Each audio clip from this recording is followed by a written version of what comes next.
Hey everyone, this is Cardlin. I have a build I would like to share with you today. This is for Magicka Templar. Generally is what I've been playing most of nowadays. Still play my Stand Blade from time to time, mainly using proc sets and crazy low skill things like that. Lately, I mean, it gets the job done. It's not interesting though. It's not worth making a build video for because everyone already has one out there for it. But for Magplar though, I have a build I did want to share that I have had some success with since this latest patch with Morrowind. First of all, I am a Breton, which gives me 3% or 10% max magicka, extra spell resistance, and 3% cost reduction of magic abilities, which is actually a lot nicer now. Although I am playing, I'm playing in a no CP campaign, and that's what this build is actually for. No CP, small PvP group, thinking maybe 4 to 6 people tops. But also for Battlegrounds, I think this build works pretty well. It works for deathmatch for sure, domination pretty well. I'm not sold on capture the flag because that's a whole other thing going on there. It's really not my favorite game type anyway, so I'm probably not going to make a build for it ultimately. Just pray I don't get it. That's basically where I'm at right now. Once I get a few more under my belt and get a little bit more accustomed to it, maybe it'll be better, but really this is focusing on small scale PvP, deathmatch, and domination battlegrounds. So I am a Breton, as mentioned. Looking at my active effects, currently getting major sorcery from Rattlecage, which we'll talk about gear in a second. Vampirism, of course, as you can tell. Atronak for the magicka recovery. Currently in South of Sil, we have our home keep bonus. It's not really influencing my stats at all, so that's not affecting anything you'll see on my stat screen. ESO Plus, and of course the one I'm using is Witchmother's Brew, which gives us magicka recovery, max magicka, and max health. So you can see with this going right now, I have a little over 29k magicka, a little over 24k health, and just under 9k stamina. Stamina is probably a little bit low than most people are comfortable with. I know in CP campaigns I have close to 10 to 11,000, so I do miss that at times here. But generally, you only really need your stamina if you get caught in a hard CC, and that would be something like Fear, for instance, something where you have to break free. Otherwise, I tend to use my extended ritual to clear other snares, roots, things like that. I'm only running about 1450 magicka recovery, which is not great, but we do have a solution for that I'll talk about. I do have, since I'm running Rattlecage, as you can see, I do have over 2600 spell damage, which is good. So for a no CP campaign, for Battlegrounds, 29k magicka, 2600 spell damage is pretty good for a tanky Magplar character. Unbuffed, spell resistance, physical resistance, pretty good. I am in 5 heavy, 1 medium, and 1 light for the Undaunted passives. Also have about 1500 crit resistance. So let's go ahead and get to the gear choices I've made here. As you can see, I am using Rattlecage. I have a reinforced cuirass because that's like the only thing I've found. I used to have to use Prosperous there, so this is definitely a step up. But the other 4 pieces I have are all impenetrable. Actually, I have a max health enchant on my Greaves.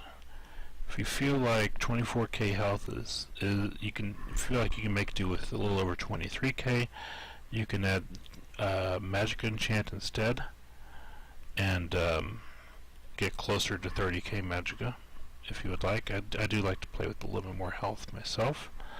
I'm using Valkyn Skoria, as you can tell, is pretty clear from the icons there. Impenetrable epaulets, and infused helmet. And because the helmet was infused, I went ahead and put a triglyph enchant on that to boost all 3 stats, which is pretty nice. If I got an infused cuirass, I might do that, but I do like the extra armor from the reinforced, from the extra resistances, which is pretty nice. The other set I'm using, and this is where the recovery comes into play, the magical recovery, is the Shroud of the Lich. We have 2 magicka recovery bonuses here and a max magicka bonus, but really the 5-piece bonus, when you fall below 33% magicka, increases your recovery by 1,000 for 20 seconds, and it occurs once per minute. So it does have a bit of a cooldown there, but the fact that this can happen every minute when you fall below 33% magicka, that kicks our magicka recovery up to almost 2,500, which is very nice. And so with that, again, it's only my back bar that I have the 5 pieces though. On front bar, I have a sharpened Lich lightning staff, and I would recommend a lightning staff specifically here, because of the way that we're getting our magicka back. Because we're getting some good recovery from the Lich, but if Lich is on cooldown and we're still having magicka issues, then you can go ahead and heavy attack with your lightning staff, and because it's a channeled attack, it'll go through all the reflective abilities that are out there. Dragonite Wings, Wardens have their reflectability now, and the Sword and Board ultimate also. Let's not forget that. Because you tend to run into that more in these smaller scale battleground groups. A lot of the tankier people you run into are running that Sword and Board ult, including this build, as you might find out later. Right now I have a weapon damage enchant on there. I've actually considered changing that to the one that does the undodgeable damage. It's like 1900 Daedric damage or whatever they call it now, because that actually bypasses Battle Spirit and it gives you a bigger damage boost. So that's something to consider instead of this weapon damage enchantment. Actually, one drawback here that I would like to fix eventually, but right now I just have a sharpened Axe to the Lich on the back bar.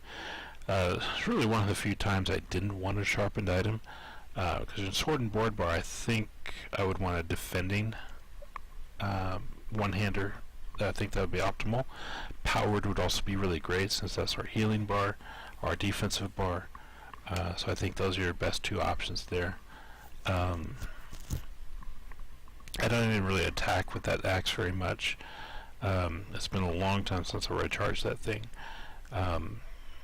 But I have to recharge this lightning staff all the time, because it's really critical to keeping our magicka up in this build. My jewelry all have spell damage enchants. If you feel like the magic recovery is a little bit low, you could change one of these to recovery also, or cost reduction if you prefer. But I'm actually pretty comfortable with it's working right now. I don't feel like I have a whole lot of issues outside of that. Between potions, between Lich proccing, between heavy attacks with lightning staff, I feel like I have a pretty good handle on my magicka management. So that's really up to whoever's using the build, their individual touch they want to build, whatever tweaks they want to do. You have some options there. So that's the gear. I'm not using any poisons or anything like that. I'm not too worried about those. I guess I could do that because it's really strong in no CP actually. So maybe I'm the only one not doing it. So there's that. As far as skills go, on my Sword and Board bar, this is kind of my defensive bar. I have Elusive Mist. This is kind of my escape ability, my if I need to reposition, get back to the group, if I fall behind, get ahead, whatever. It's helpful in domination when you're trying to move from one control point to the next. So it basically gives you a major expedition buff, and it also reduces your damage taken while you're in that form. One thing to be wary of is if you do have your Lich procced and you're at low magicka, it's probably not the best idea to use this, because it shuts off your magicka recovery. which really undermines the reason for using the Lich set in the first place, because you want to have that magic recovery. So just something to keep an eye on. Sometimes you can't really help, but if you're in trouble, you got to get repositioned sometimes. Extended ritual. This is to clear dots. Does a little bit of healing, but mainly this to clear dots from yourself and allow your teammates to use the purifies energy to clear their dots and also get some healing. Also, if you have your Undaunted passives, it gives them more stats back with the Undaunted command when they hit that synergy. So it's very helpful for your group to have that access to that. For absorb magic, you could also use Aurora Javelin right here, and the reason I might consider Aurora Javelin instead of the absorb magic, one, it's a good CC ability while you're on your support bar, because we don't have any CC abilities here. Because one of the most fun things I do as part of the groups I run in is, you siege in the postern of a keep or an outpost. You can knock people off the top with that are, spamming snipe or whatever at you. Just knock them back downstairs. It's one of the most fun things I've done, and just repeatedly doing that, and yeah, just hit 5 people in a row is just the best feeling. Anyway, what you're really losing out by not having that Atrix Spear ability is the Spear Wall passive, which allows you to block an extra 15% from melee attacks. So that's something we're missing out on here. So you might want to add Aurora Javelin here instead of Absorb Magic. Now the reason I use Absorb Magic is we tend to fight a lot of Magicka users, of course. Magicka Sorks are really popular right now because they are really powerful, of course. And a lot of their spells that they cast are ranged projectiles, like Crystal Frags comes to mind immediately. That's one that really screws you up. And so your Absorb Magic could really take that hit for you, not do your damage, and actually heal you in the process. Now, it also allows you to block more and reduce the cost of blocking. We only have 9k stamina, so we can't get too excited about that. The main reason is to cut down on those ranged big hitters like Crystal Frags, of course.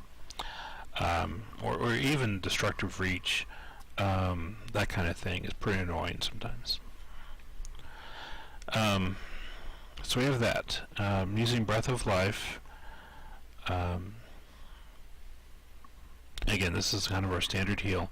The idea in Battlegrounds is not that you really need to be like a main healer and just focus completely on heals. I mean, that's one way to approach it, but I think you're better serving your team if you're doing some healing and you're also focusing on damage, you're stunning people, you're doing all kinds of different things to help your group out.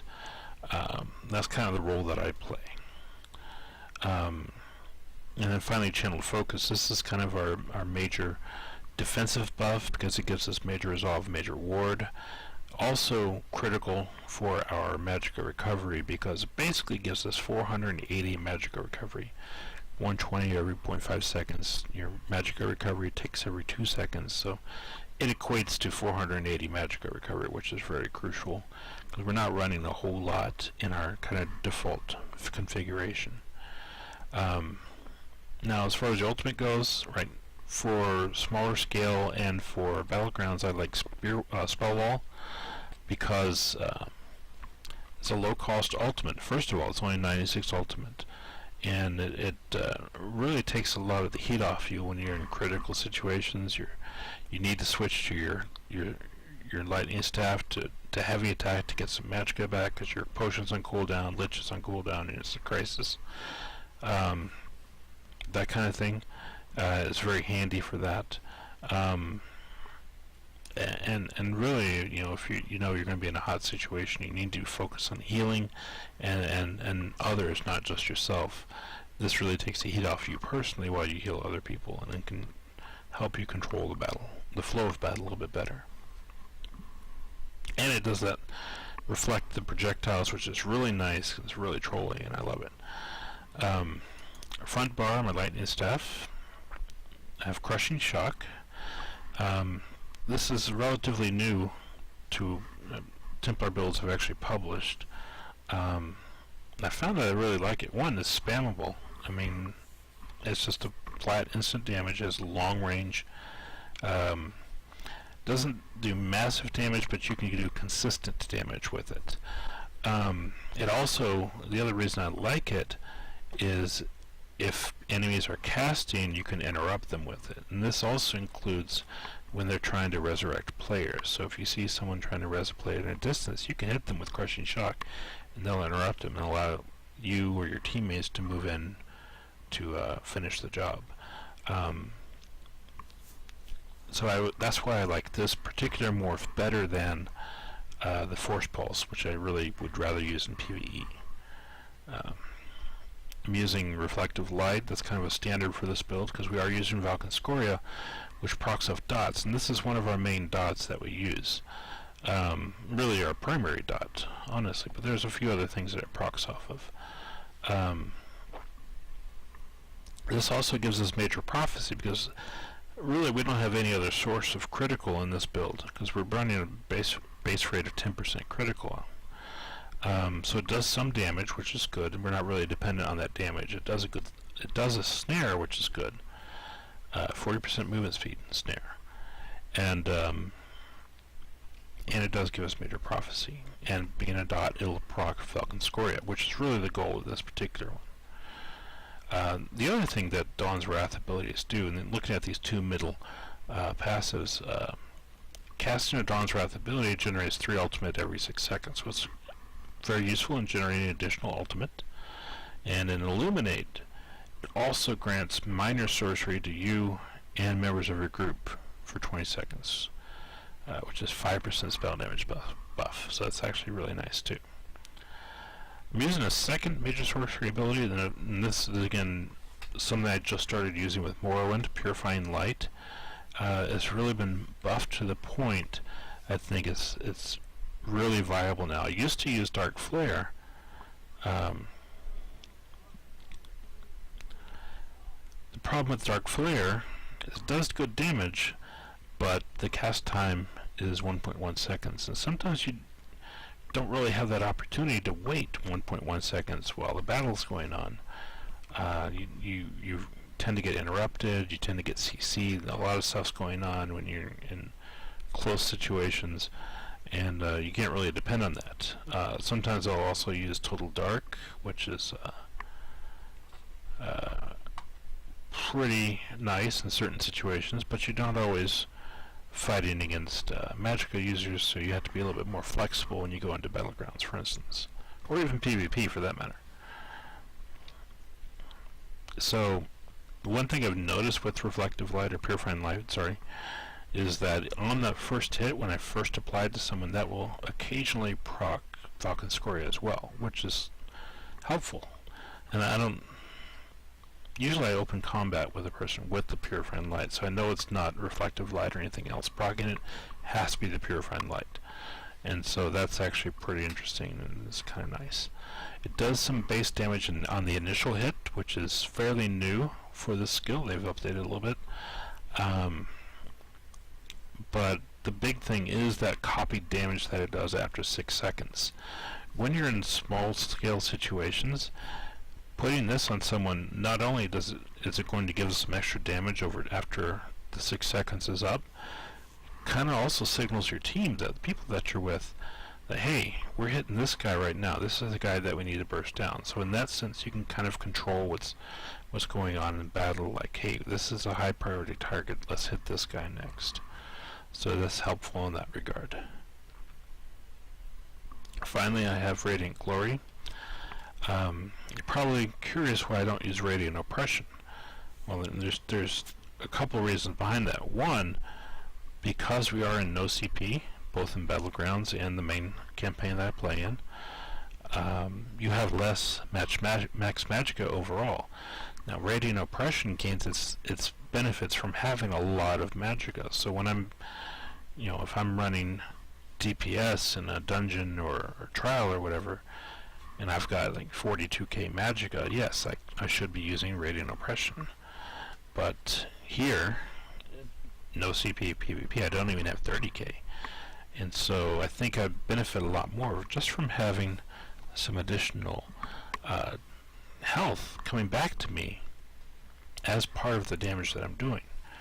I mean, it's, you know, there's different schools of thought on that, but I actually really prefer Radiant Glory in no CP situations. Finally, well, not finally, but I am using the Shooting Star ultimate for these smaller scale situations. If I'm in a larger scale group, I tend to use the Destro ult in that, you know, Eye of the Storm. But in the smaller scale, like 1v1s, or you know, you're doing 4v5s, 6v8, whatever you're talking about, if you can actually find those nowadays, it's kind of a little difficult, but smaller scale situations, I think it works very well. Let's come back, and this is the other big change in my builds. I've been using Invigorating Drain a lot lately, and this is a vampire ability, so again, I do have a vamp ability on both bars, not because I need one on both bars, because I actually utilize the skills. This actually has a lot of different effects on this skill that are very useful. I mean, you do damage to your opponent. It's not a lot of damage, but it is a damage over time, so it can proc Valkyn Skoria. It also restores a portion of your missing health. This is subject to Battle Spirit, of course, so it's not as much as you see here. I think it halves that 24%, so it's like 12% every second. Which still is helpful. I mean, any health you can get back in PvP is always helpful. It also generates ultimate. 5 ultimate every 1 second for 3 seconds. And finally, the fourth positive effect here, when you activate the drain, the enemy is stunned for 3 seconds. And this is really the main reason I have it, because I need a stun on this front bar. And it's kind of a close range one. It's 12 meters, which is a little bit longer than you expect, but it's pretty useful. So what I tend to do is I'll kind of the combo here, I guess if you want to call it that. Hit my Purifying Light first. If I have a Shooting Star, I'll go ahead and hit that. And while the Shooting Star is traveling, because remember, it does have a little bit of travel time from when you activate it to when it actually hits the player. It says the cast time is instant, but the flight time is not instant. And so, in between casting it and it actually hitting, if your target is CC immune, go ahead and hit them with Invigorating Drain. That way, if they're trying to block the Shooting Star, because most good players will know to block that thing. They'll see the circle around their feet and say, hey, I gotta hold block right now. They'll hold block, but if you CC them, they're going to drop block and they're going to be stunned. And so they take the full brunt of that Shooting Star, which is really special when that happens. Because if you time it right, they're not going to have time to break free. Most good players will break free almost immediately, but this is where you really want to catch them off guard. And so that's kind of the combo we're using here on the offensive bar. And again, it's generating ultimate. It's dealing damage. It's a dot, and you don't even have to hold it the whole time. If you find a magic user that's low on stamina, if they happen to be low on stamina, you hit them with this, you can animation cancel it, and they're still stunned. If they don't have the stamina, they cannot break free. They'll just sit there while you beat on them, you drop whatever you have on them, and a lot of times you can just finish someone off. If you, I mean, it's kind of trolly, but it's really effective, you know.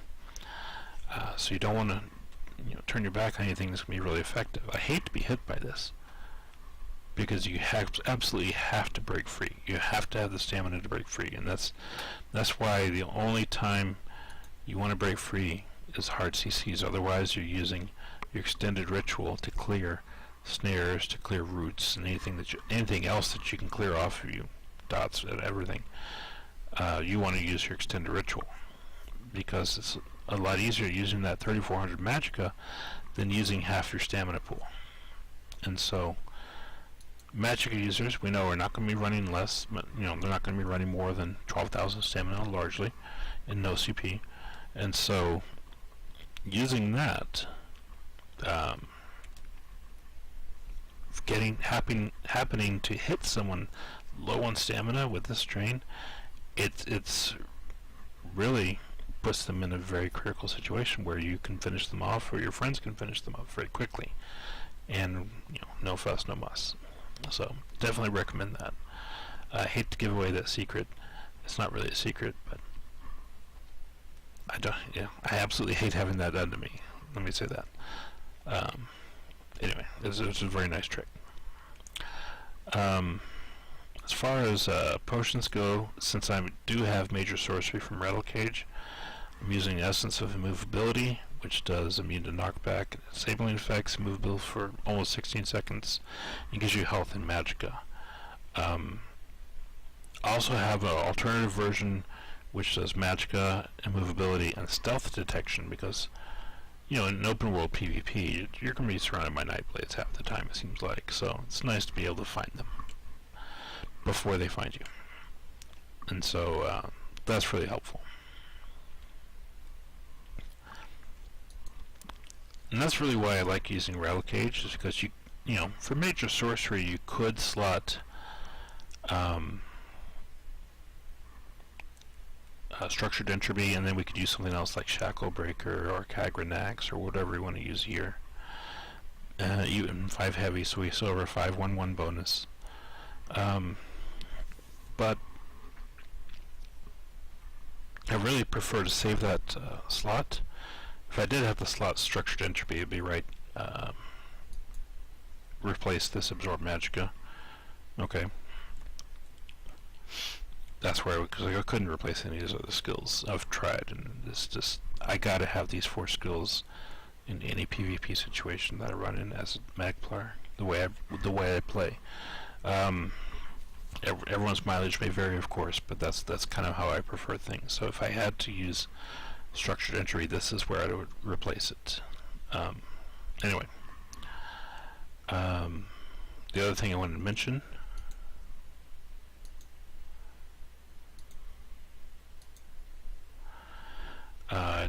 with this build, I've gotten my Fearless Physician achievement, 500,000 points for healing in a single deathmatch battle. Yesterday I got the Paragon achievement, finished with at least 8 more kills than deaths. This was in a 4v4v4, wasn't totally cheesed or anything like that. There were a few kill stills, but I have a screenshot of that. I'll link in the description to the video.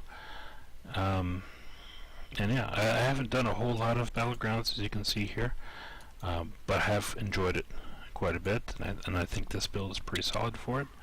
Also, like I said, small scale PvP in the open world, really nice, because it really supports your group. If you have like a group of 4 people, they can all focus on doing their thing while you're keeping them healed, you're CCing, you're just buffing, debuffing, all that stuff. It's a very useful build for the group overall. So, and with the heavy armor and the resistances we run, it really keeps us alive. So, hope you all enjoyed this video. Thank you for watching, and let me know if you have any questions in the comments. Thanks.